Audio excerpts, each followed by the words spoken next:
Do this with me, everyone. Calm your head, calm your ears, calm your hands as slowly breathing. And out.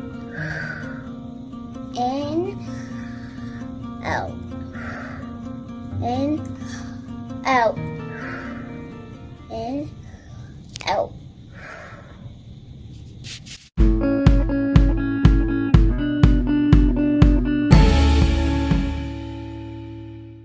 The foot washing, taken from John 13, 1-17. It was a special time of year for Jewish people everywhere. Time for the feast of the Passover. I'm sure you can tell by the word feast that this was a very special celebration. The Jewish people celebrated Passover by leaving their homes and traveling to Jerusalem. Together they would celebrate and remember all the good things God had done for them. If you could name just one good thing God has done for you, what would you choose? Everyone looked forward to the Passover celebration because it was a whole week long. Imagine special food, special treats, time with friends and relatives, playing with friends you don't see every day. Jesus and his disciples looked forward to this time too. They gathered for supper one evening after a busy day in the hot and dusty streets of Jerusalem. But when they entered the room where supper was prepared, something was missing. Let's see.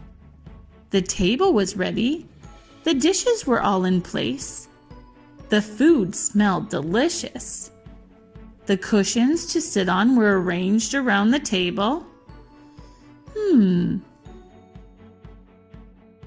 Let's stretch your thinking. What do you think was missing?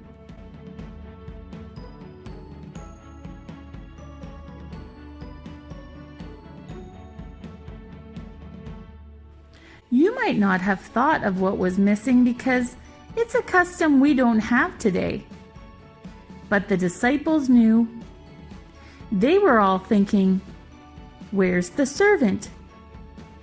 When Jesus lived on earth, it was the job of a servant to wash the hot and dusty, and sometimes smelly, feet of the guests who came for supper. I wonder how you would feel about having a job like that. What would be so bad about it?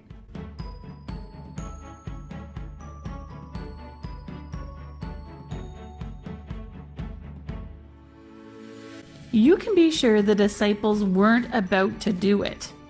After all, they were guests, not servants. No one moved a muscle. No one volunteered. Finally, they sat down on the cushions that were placed around the table, dirty feet and all. But as they were about to begin their meal, Jesus got up, took off his outer robe, and wrapped a towel around his waist. The disciples watched in silence. What was Jesus doing? Jesus filled a bowl with water. Then Jesus knelt down in front of the disciples who were sitting next to him and began to wash their feet. Let's make a face. What do you think their faces looked like when Jesus got up and started washing feet?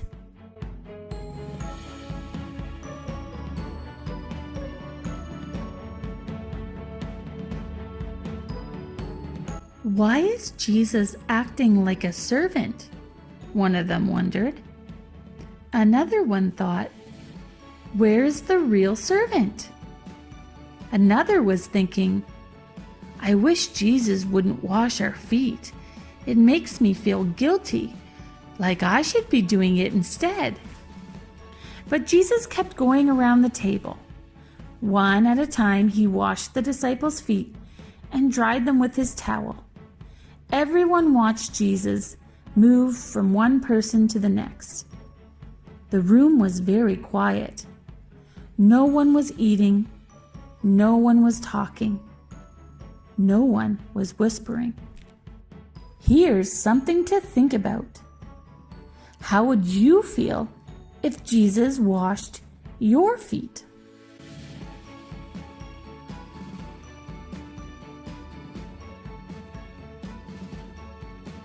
And then Jesus came to Peter. He jumped right up and said, Jesus, you are not going to wash my feet. That's a job for a servant. It's not a job for you. You will never wash my feet.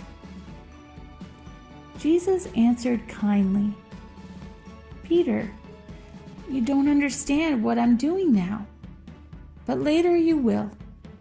If I don't wash your feet, you won't be able to follow me. Well, said Peter, then don't stop at my feet. Wash my hands and my head too. Jesus smiled and shook his head. No, Peter, just your dusty feet need to be washed now. Then Jesus poured water over Peter's feet and began to wash them. The other disciples watched. Jesus continued around the circle, bending on his knees to wash and dry the feet of each disciple. And when Jesus finished, he put his outer robe back on and sat down again at the table.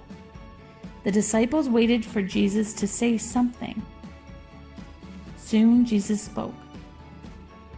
Do you understand what I have done here tonight for you? Jesus asked. Here's a faith builder question.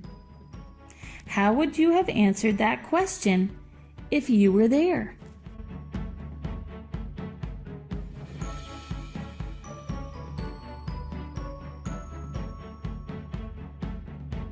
The disciples weren't sure what to say, so Jesus explained it to them. You call me teacher and Lord, and you're right, said Jesus. I am your teacher and Lord, and I am willing to do anything for you, even wash your feet like a servant. I do that because I love you. Now that I have done that for you, I want you to do that for each other and for other people too. Love and serve others in the same way I loved and served you here tonight. And then they began to eat. Now it's your turn to respond to the story. Select and do one or more of the response activities from God's Big Story card number 130. Or check out 5 ways to retell a Bible story with kids for some fun ways to retell this story. For an easy extra this week, make a service garland to hang in your house. Hand out slips of paper and write different ways to serve others on those slips of paper. Form them into loops and staple them together. Hang where you can see it.